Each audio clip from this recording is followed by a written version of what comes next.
Assalamualaikum warahmatullahi wabarakatuh.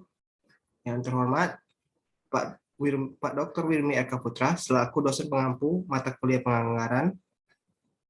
Saya adalah Alvin Andika Putra dengan NIM C1C020141 akan mempresentasikan salah satu materi peranggaran, yaitu penyusunan anggaran konvensional.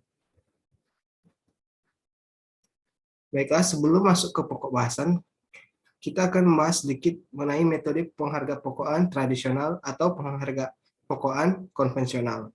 Yang terbagi atas, yang pertama yaitu metode pengharga-pokokan penuh, dan yang kedua metode pengharga-pokokan variabel. Metode penghargaan pokokan penuh itu disebut juga dengan metode penghargaan pokokan fungsional. Karena dalam metode ini, biaya digolongkan berdasarkan fungsi yang terdapat dalam organisasi, dan metode ini biasanya digunakan pada akunting manajemen. Biasanya pada akunting keuangan, tetapi dapat juga digunakan pada akunting manajemen. Yang kedua yaitu metode pengharga pokokan variabel. Disebut juga dengan metode pengharga pokokan langsung atau direct costing. Metode ini biasanya hanya digunakan pada akunting manajemen. Baiklah, pokok bahasannya akan dibahas pada materi ini ada 5. Yang pertama yaitu pengertian anggaran konvensional, yang kedua, kelebihan dan kelemahan anggaran konvensional, yang ketiga, klasifikasi anggaran konvensional, yang keempat, permasalahan utama dalam anggaran konvensional, dan yang kelima yaitu anggaran variabel atau harga pokokan variabel. Baiklah, masuk materi pertama yaitu mengenai pengertian anggaran konvensional. Pengertian anggaran konvensional atau anggaran tradisional adalah suatu cara menyusun anggaran yang tidak didasarkan atas pemikiran dan analisa rangkaian kegiatan yang harus dilakukan untuk mencapai tujuan yang telah ditentukan. Penyusunannya lebih didasarkan pada kebutuhan untuk belanja atau pengeluaran. Anggaran konvensional merupakan pendekatan yang paling banyak digunakan di negara berkembang belum lama ini. Terdapat 2 ciri utama dalam pendekatan ini. Yang pertama, cara penyusunan anggaran yang didasarkan atas pendekatan incrementalism. Yang kedua, struktur atau dan susunannya bersifat line item.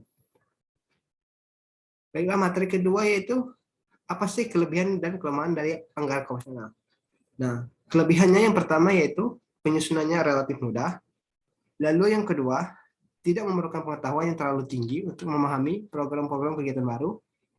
Yang ketiga, dengan menggunakan cara ini, maka wilayah perselisihan menjadi lebih sempit sehingga dapat mengurangi kemungkinan terjadinya konflik antar unit-unit yang berkepentingan terhadap anggaran. Untuk kelemahannya sendiri, yang pertama, hubungan yang tidak memadai atau terputus antara anggaran tahunan dengan rencana pembangunan jangka panjang. Yang kedua, pendekatan inkremental menyebabkan sejumlah besar pengeluaran tidak pernah diteliti secara menyeluruh efektivitasnya.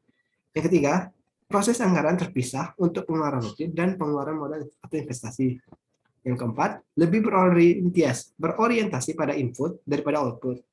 Yang kelima, seka-seka antar departemen yang kaku membuat tujuan nasional secara keseluruhan sulit dicapai. Lalu yang keenam, anggaran tradisional bersifat tahunan atau biasa dalam 1 tahun.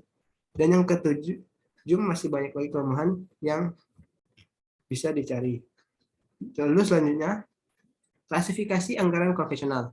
Klasifikasinya diklasifikasikan menurut jenis-jenis pengeluaran. Biasanya dialokasikan untuk gaji, tunjangan, pensiun, perjalanan dinas, pengangkutan barang, sewa, komunikasi, gas, air, listrik, bahan-bahan perlengkapan, bangunan, peralatan, dan sebagainya. Klasifikasi seperti ini mencerminkan struktur anggaran yang mengarah pada masukan atau apa-apa yang akan dibeli dan tidak menyajikan informasi tentang apa-apa yang akan dilaksanakan pemerintah dan tentang apa yang akan dicapai atas uang yang akan dibelanjakan. Selanjutnya, mengenai permasalahan utama anggaran konvensional, yaitu terkait dengan tidak adanya perhatian terhadap konsep value for money. Sehingga seringkali pada akhir tahun anggaran terjadi kelebihan anggaran yang pengalokasiannya kemudian dipaksakan pada aktivitas-aktivitas yang sebenarnya kurang penting untuk dilaksanakan. Value for money memiliki 3 elemen utama. Yang pertama itu ekonomi, kedua efisiensi, yang ketiga efektivitas. Materi yang terakhir yaitu anggaran variabel. Anggaran variabel itu adalah anggaran yang direncanakan secara sistematis tentang tingkat perubahan variabilitas biaya aktivitas kegiatan perusahaan terhadap biaya-biaya tidak langsung dari waktu ke waktu selama periode tertentu yang akan datang. Sehubungan dengan tingkat perubahan tersebut, biaya-biaya tidak langsung dapat dikelompokkan menjadi 3 kelompok utama. Yang pertama, biaya tetap. yaitu biaya yang tidak berubah meskipun terjadi perubahan aktivitas perusahaan atau tingkat perubahannya sama dengan nol. Yang kedua, biaya variabel, biaya yang berubah dengan perubahan aktivitas perusahaan.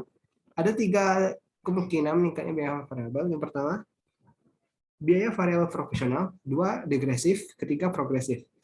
Lalu biaya yang ketiga yaitu biaya semi variabel, yang merupakan biaya di dalamnya terdiri dari unsur biaya tetap dan biaya variabel sebelumnya. Ada 3 kemungkinan juga terhadap ikut meningkatnya unsur variabel sebagai akibat dari terjadinya peningkatan aktivitas perusahaan. Yang pertama, biaya semi variabel proporsional, yang kedua degresif, dan yang ketiga progresif. Baiklah, itu saja materi dari saya. Apabila ada kesalahan atau kekurangan, saya mohon maaf. Saya akhiri dengan wabillahi taufiq wal hidayah. Wassalamualaikum warahmatullahi wabarakatuh.